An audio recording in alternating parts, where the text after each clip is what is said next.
In this show today, we explore the intersection between cybersecurity and artificial intelligence. We're going to look at the strengths, the opportunities, and what Nigerians can do about this. On the show, we have Mr. Moses. Welcome. Thank you for having me. We have Precious Mercy. Thank you for having me. So from what I understand is basically cybersecurity is the protection of our network, computers, and everything else, and making sure that nobody is able to take advantage of that. Now, the question I have now is, should we be worried? Because from what I've noticed, like every day there is a new advancement in artificial intelligence, and it's making this hacking business that we always hear about, it's making it more accessible. Should we be worried as an average Nigerian? Should you be worried? What do you think, Mr. Moses? Should you be worried? So I think instead of being worried, we should be conscious, because worry doesn't solve a problem, but consciousness drives you to doing the right thing. Now, doing the right thing, like upscaling, because it's just like an athlete. Someone comes for a competition this year, doesn't win, and he probably wins the next year. The difference is he probably trained better. So we need to be abreast with the changes or the evolution, even within the artificial intelligence space, so that we can be better equipped to deal with the possible threats around it. Okay. There is that growing need for young people to actually go into cybersecurity and go into AI. As someone who is maybe a fresh graduate or someone who's about to go into university, Precious, do you have any advice for someone to look into this as a career path? Thank you very much for that question. I think, thankfully, we're in a world where we are loaded with lots of information. Information is almost the cheapest thing you can get right now. And so you don't have to start, some people think of going for a master's degree and all of that. All of that is good, but you can start with, if you don't have the funds for that, or if you don't have the opportunity to start that, you can go on YouTube and pick up courses. I personally always say I'm a testament of that. My first ever actual cybersecurity teachings were learned on YouTube. I self-learned. I took the courses by myself, and I succeeded at the exams, and I'm where I am right now. So I think you can start where you are, start with what you have, go to YouTube, learn. There are free courses. There every now and then I see scholarships here and there for cybersecurity education, and feel free to reach out to people. Shoot that shot, reach out to someone you think you could, use their mentorship, and you never know what could come from that. I love what you just said.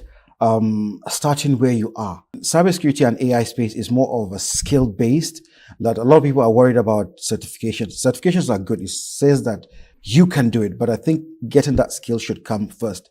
Mr. Moses, do you have anything to add to what you said? Because I think this is an ongoing question that a lot of young people keep asking. How do I get in? How do I get in? I don't have a tech background, or I have a master's in philosophy or something else.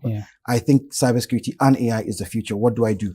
Okay, so like she said, start from where you are. And also what you said, certification just validates knowledge. So, first of all, seek knowledge. So we see a situation where people want to just get certified, but they're not about the knowledge. So when you have the knowledge and then you get the chance to get certified, it's like a double-edged sword. So I would tell people to, first of all, seek knowledge, and that is and when I say seek knowledge, now there's also the part of knowledge overload. So you need to, first of all, be able to do some investigation. There should be a clear path. Like, for instance, I tell people, if you want to go into cybersecurity, you first of all need to learn the rudiments of networking. You don't need to go deep, but understand the rudiments. It's a connected world. We're talking internet protocol, IP addresses. If you don't even understand what that means, then how can you function in the cybersecurity space? So starting from the rudiments is like building a house. The foundation, you can't use a shallow foundation for a skyscraper. It will crumble. So we don't have to go through the conventional or linear form of going to a school or academic setting. We just need to start where we are. So let's move the conversation a little bit towards, there's this concept called Sentinel, where they said, okay, artificial intelligence perhaps one day would take over everything of us and it basically would run. Do you think it's possible for AI, especially in this cybersecurity space that we are, for it to maybe go rogue, or people just set up autonomous agent and then they start to steal our money or maybe do something negative? Do you think it's possible, Precious? I think right now, where we are, I don't think we've reached there yet. But, you know, if you told somebody 20 years ago about Claude, they probably wouldn't have believed you and believed the capacity or the capabilities that he has right now. So, So just for the benefit of some of our viewers that may not know what Claude is, maybe you can explain what Claude is. Claude is Anthropic's AI engine, and what it does is it has different models, and you could use it. You can't imagine the extent of what it can do. Like, it's replaced Google search, and you could write code with it. People are using, there's something called vibe coding, and there's also something called vibe hacking. So right now, you don't even need you don't even need, like, you know, deep skills or deep expertise in hacking to be able to hack, you know, into people's computers and things like that. So if you told people about this maybe 20 years ago, 30 years ago, they probably wouldn't believe you about the capabilities that it has today. But we're here. So we're not there right now in the fact that AI could go rogue and make decisions by itself. But we don't know what the future holds. You know, there's quantum computing, and when I read about quantum computing and when I see things about quantum computing where you know, we're talking about encryption, right? It could override your encryption, and it's interesting times. It's interesting times. Just recently, we organized during the conference, we organized one vulnerability testing with AI, and I was just amazed that you could actually just things that you used to do manually. So before, for instance, what used to happen was you have to do it manually, the entire process of vulnerability to find out what are the weak spots within a system. But right now, you can just set up Claude, and the walkthrough is amazing what you can actually do. So on this basis, I want to ask Mr. Mo, do you think AI would actually take the jobs of cybersecurity professionals? Okay, so it's a yes and no. Yes, for those that refuse to leverage on AI to enhance their jobs. No, for people that would actually use AI to enhance, you know, their jobs. So AI so the thing is, if you don't even have the base skill, you cannot get the desired results. Okay. So even as, for instance, a penetration tester, if you do not know what targets you want to get, if you don't even know what you want to achieve, if you have all the AI tools, you probably would not achieve anything reasonable in the end, because if you don't give the right prompts, it's still the concept of what you put in is what you get, you know. So if you don't put the right information, you won't get the right information. And why the base skill is good is, don't forget that there's also the tendency for AI to not be absolutely correct. So where it's not absolutely correct, where you have the base skill, you would be able to spot it out. So that's why I say it cannot absolutely take jobs. And even when we talk about another reason is, I mean, it's learning information. Mm-hmm. Now, if you say it can take jobs, okay, let's say it even takes up until 2026, and we've not updated, it doesn't have updated information in 2027. Mm-hmm. So how is it going to function properly if it doesn't even have that? So it's still human effort, human input that makes it be at a certain level of information. So thank you for that. So what I understand is, first of all, we need to build a core competency before we start relying heavily on artificial intelligence. Just like you've mentioned, AI has a capacity to give you false information, false data. And when you're using it for cybersecurity or any other workflow, it's supposed to enhance it. And AI cannot really think for you. Rather, it accelerates your capacity. Let's look at some of the opportunities that lies in ahead of us in terms of AI, in terms of cybersecurity.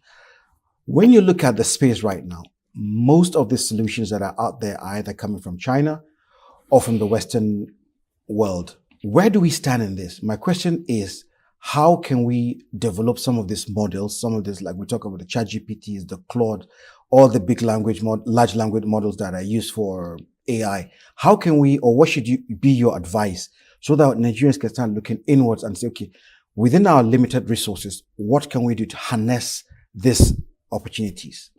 So I think we need to first of all start from the infrastructure level while we're trying to, yes, the models, and all of that. Why again it's important is too many times we're using solutions that were not built for us. Our terrain is different.